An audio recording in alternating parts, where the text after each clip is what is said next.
గోదావరిలో 3000 టీఎంసీలు వృధాగా పోతున్నాయన్నది కేసీఆరే.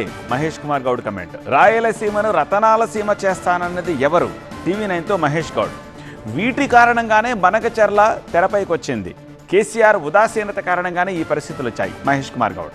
కేసీఆర్, హరీష్ రావు పదవుల్లో ఉన్నప్పుడే పోతిరెడ్డిపాడు సామర్థ్యం పెంచారు. సీఎం రేవంత్ ఢిల్లీకి వెళ్లడంలో తప్పే ఉంది అంటున్నారు మహేష్ గౌడ్. దీనిపై మరింత సమాచారం మా కరెస్పాండెంట్ దివాకర్ అందిస్తారు. ఆర్మూర్లో కాంగ్రెస్ పార్టీ జనహిత పాదయాత్ర కొనసాగుతుంది.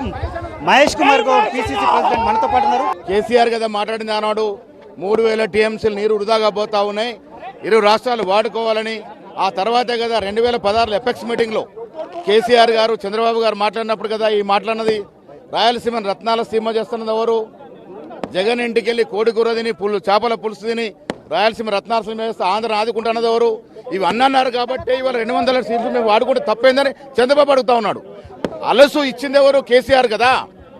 ఆనాడు 2016 ఎపెక్స్ మీటింగ్లో మాట్లాడారు కాబట్టే గోదావరి నీరు తీసుకెళ్లి కృష్ణాలో పోయడం, కృష్ణా నుంచి పెన్నాను అనుసంధానం చేయడం, తద్వారా ఆ తర్వాత ఇప్పుడు బనకచెర్ల కట్టాలనుకోవడం, ఇవన్నీ కూడా ఉదాసీనంగా కేసీఆర్ గారు ముఖ్యమంత్రి వివరించినారు కాబట్టి ఈ ఆలోచనలు వచ్చాయి, ఈ జీవోలు వచ్చాయి, ఈ డెవలప్మెంట్ జరుగుతుంది.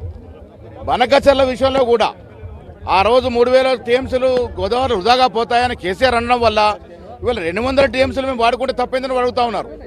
మన దగ్గర ప్రాజెక్టులను పెండింగ్ ఉన్నాయి.